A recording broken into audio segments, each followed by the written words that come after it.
Good morning, students. Welcome to the class again. We were discussing infrared spectroscopy. Now we will discuss about carbonyl compounds.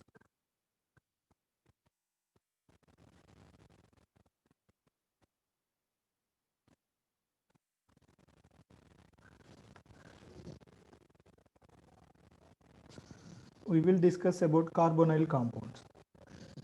In carbonyls, we have anhydrides, then acid halides, then esters, then aldehydes, ketones, carboxylic acid,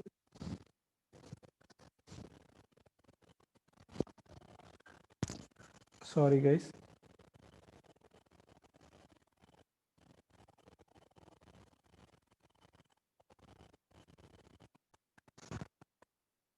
and we also have amides. So these are the different carbonyl functional groups. For anhydrides, we do observe two bands, one band at 1810 centimeter inverse and the other band at 1760 centimeter inverse. Then acid chloride, we will observe around 1800 centimeter inverse. Esters, it is 1735. Aldehydes, 1725. Ketones, 1715.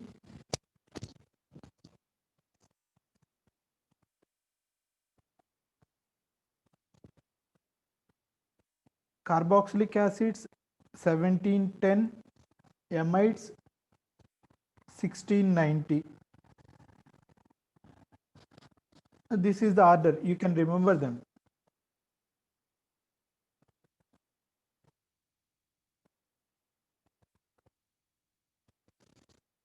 Anhydrates will give highest stretching frequency, then acid chlorides, esters, aldehydes, ketones, carboxylic acids, and amides.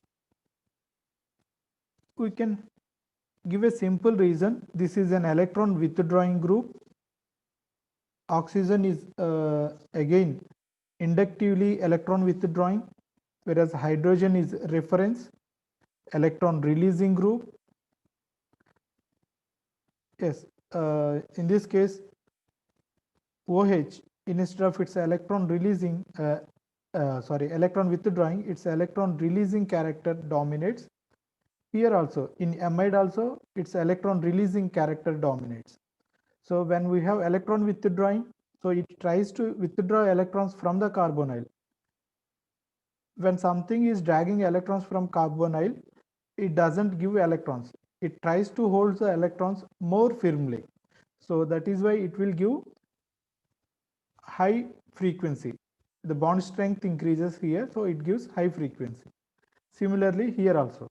But when you have electron releasing group, it gives the electrons to carbonyl.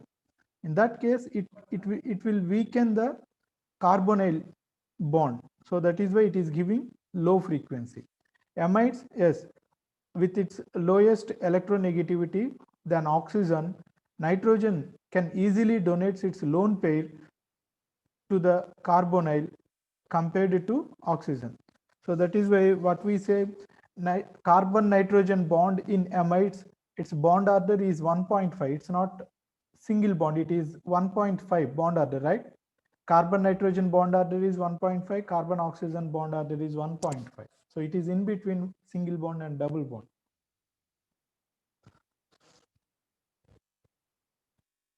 Right. So we will look at one by one. So please remember this comparison. It is also an important topic. Then when we look at the aldehydes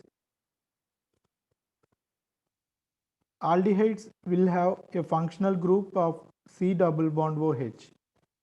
Or if you take simple aldehyde, Then we do observe this carbon hydrogen bond at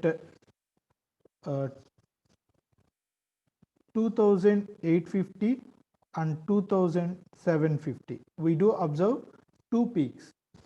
These are Fermi resonances. We do observe two CH stretching vibrations for aldehyde. Then this C double bond O will be observed at 1725 or 1725 to 1740. Okay, I am only discussing about the aldehyde, right? But yeah, this is true in this case.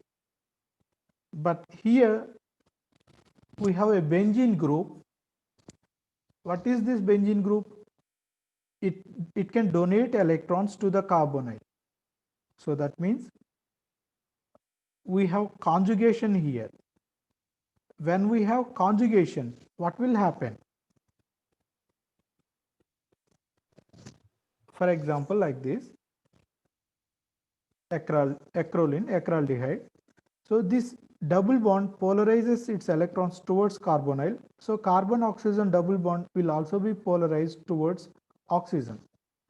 So when we have conjugation, what is happening to the C double bond O? When we have conjugation, C double bond O is converted to C single bond O. So that means its bond strength is decreasing, right? Double bond is more stronger than single bond. So whenever we have conjugation to carbonyls, what will happen? Their stretching frequencies will come down. What will happen? Their stretching frequencies will come down. So instead of 1720 or 1740 centimeter inverse, this carbonyl stretching frequency is observed at 1700 centimeter inverse in benzaldehyde. So whenever we have conjugation, if it is an electron donating conjugation, then it decreases the bond strength. So we will have stretching vibration at less frequency. So the bond strength decreases, so frequency also decreases. Now we will look at the ketones.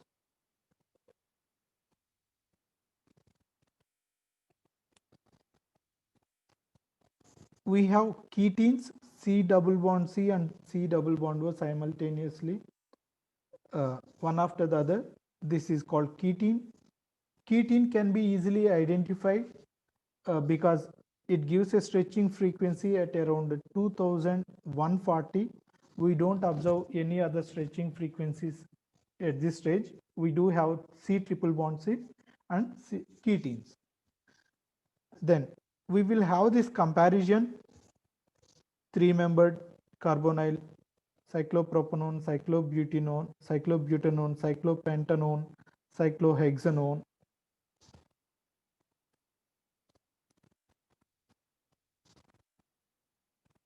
Cycloheptanone. When we compare these things, three-membered rings, that means with increase in ring size, the stretching frequencies will decrease. With increase in ring size, the stretching frequencies will decrease. Six-membered ring is a reference. So with increase in ring size, the stretching frequencies will decrease. Basically, it is due to the increase in ring size with decrease in ring size. Sorry, ring strain. When we decrease the ring size, strain in the ring increases. Due to the strain, bond strength also increases. So we do observe an increase in the frequency with a decrease in the ring size.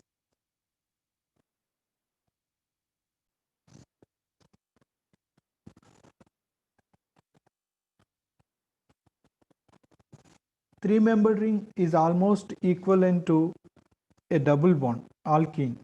So its reactivity is almost equivalent to a double bond. when I say that, see, these all carbonyls have conjugation. All these carbonyls are having conjugation. So when we have conjugation, what will happen? The stretching frequencies will come down. So instead of 1720 or 1710, in this case it is 1695, it is 1685, it is 1680. Here we have double conjugation on both sides. So its stretching frequency will further decrease. So when you look at the dipole moments, it is 5.9. I'm just giving it for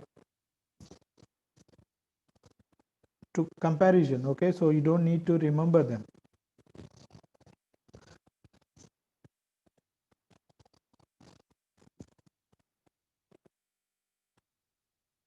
In 1,3 diketones, we do have two carbonyls, so we do observe a doublet at 1723 and 1706 centimeter inverse. But as we know, 1,3 diketones mostly exist in this enol form. So when we have this enol form, of course, it is stabilized by intramolecular hydrogen bonding also. So in this case, the C double bond stretching will appear at due to the intramolecular hydrogen bonding, the C double bond also will get increased, and this conjugation will also further decrease its bond strength. So that is why we do observe a very less C double bond stretching frequency, and at the same time we also observe this OH stretching frequency. Since it is intramolecular hydrogen bonding and it exists in equilibrium, we do observe a very broad peak in this case.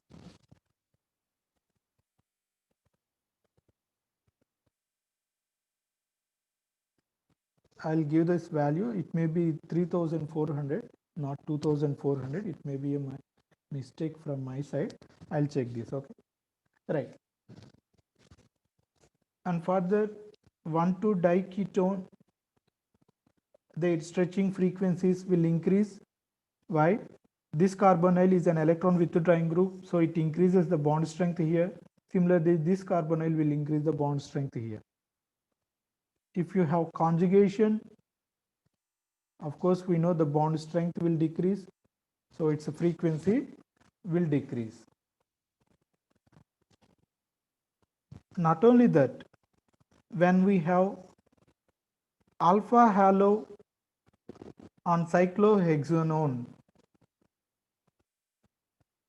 it is an electron withdrawing group. Of course, nu bar increases, but there are two possibilities.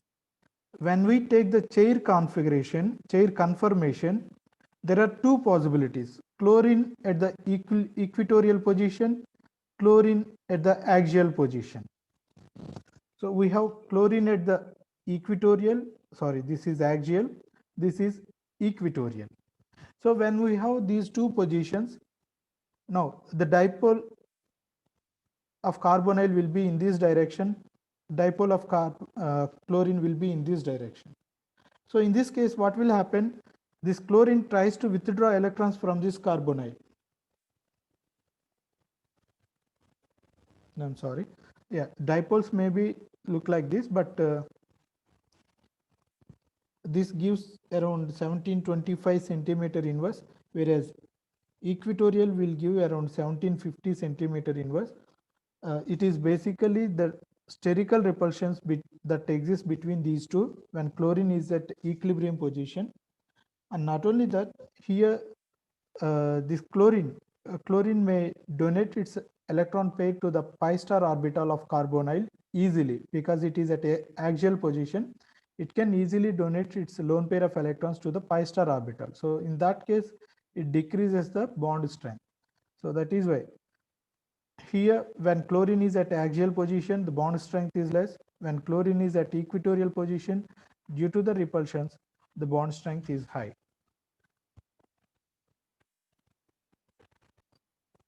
This is correct.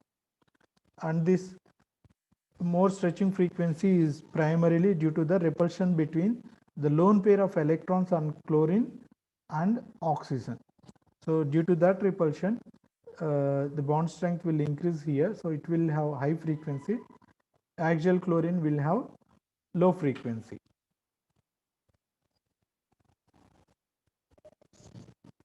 Now we will look at the stretching frequencies of carboxylic acids.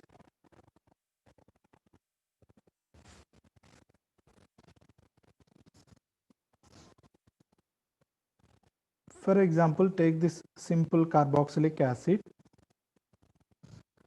We do have three different stretching frequencies. This will appear at 3400 to 2400 centimeter inverse. It is a huge broad peak, so we cannot miss this in the IR spectrum. Then we also have C double bond O stretching frequency. Because it is a carboxylic acid, generally it appears around 1725 to 1700 centimeter inverse. And C single bond O, generally this is also observed at 1300 to 1200, but there will be a possibility for many peaks in this region, so we generally don't report this also, okay, but it appears around 1300 to 1200 centimeter inverse. Now we will look at the esters.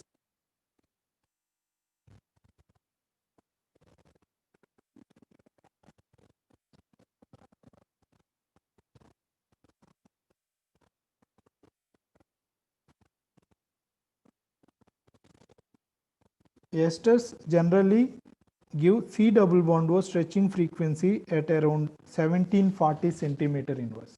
Esters C double bond O stretching frequency will be around 1740 centimeter inverse. Right. I'll give you a little bit comparison. When we have conjugation to the carbonyl, or when we have the same substituent, conjugation onto the carbonyl, then when we have this double bond present on the oxygen, what is the difference here? Now, since this double bond is in conjugation with carbonyl, it weakens the C double bond O stretching frequency. Here also benzene ring will involve in conjugation, so C double bond O stretching frequency will be decreased. Here it is 1725 centimeter inverse, here it is 1724 centimeter inverse. But in this case, see what is happening. The double bond alkene is present on oxygen. Then how do we move this lone pair? We always move a lone pair of electrons towards a pi bond or towards a positive charge. That means the lone pair on oxygen will be polarized towards the double bond. Then what will happen? Oxygen will lose its electrons, so it becomes electron poor. Then it tries to withdraw electrons from the carbonyl.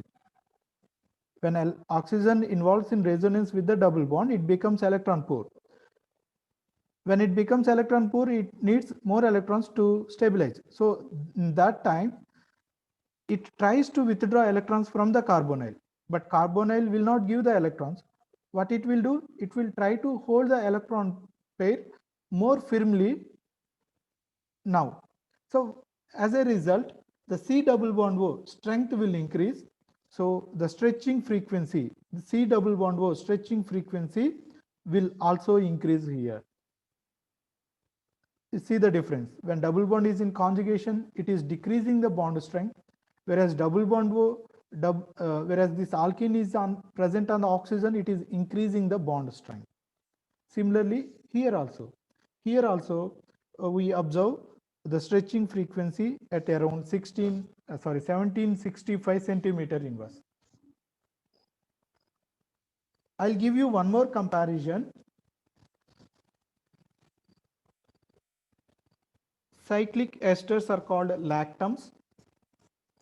This is alpha, beta, gamma, delta, delta lactam, 5-membered, 4-membered. So it is similar to ketones. With the decrease in ring size, the bond strength increases, so the frequency increases. With the decrease in bond strength, with the decrease in ring size, bond strength increases, so frequency increases. Now,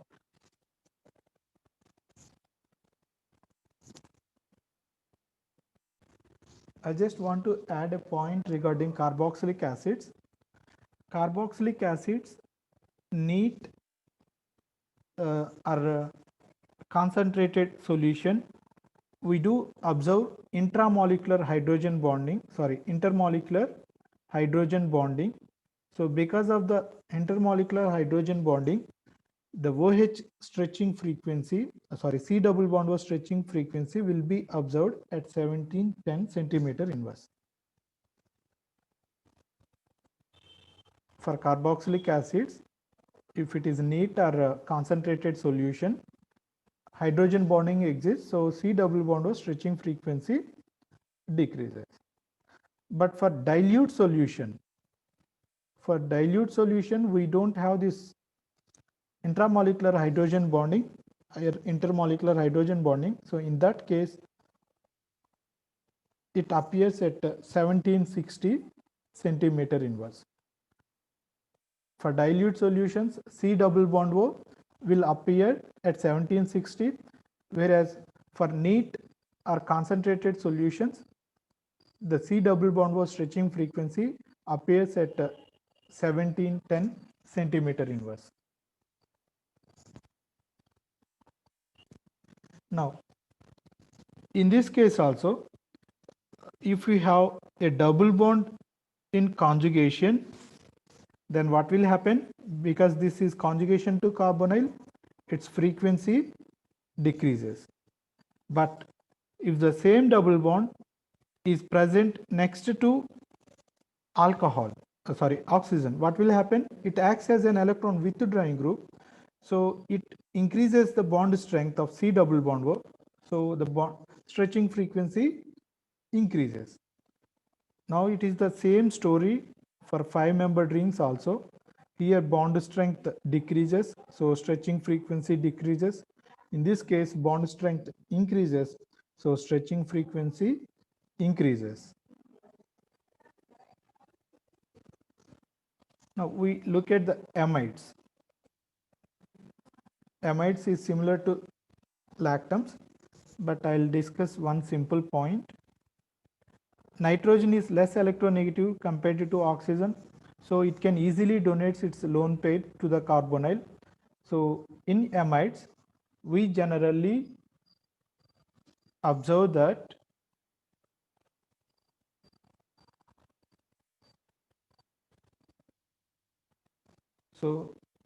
the bond order in amides, the carbon nitrogen bond order in amides is generally 1.5. Generally 1.5. Please mute yourself if you have any doubts. When I give the time, you raise your doubts that time.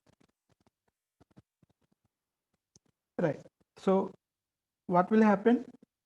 Because of this resonance, the frequency is always less than 1680 centimeter inverse. The frequency of amides is always less than 16. All other carbonyl frequencies are more than 1700, but only amide frequencies are less than 1700. We are discussing about C double bond O stretching frequencies. Now, the cyclic amides are called lactams. Cyclic amides are called lactams.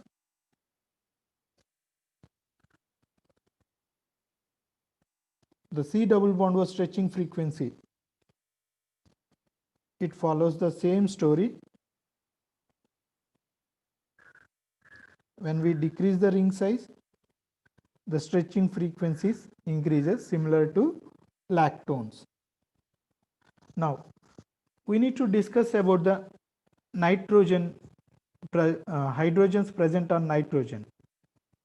If we have single hydrogen on nitrogen, we observe a singlet nitrogen hydrogen bond. We observe a singlet at 3300 centimeter inverse.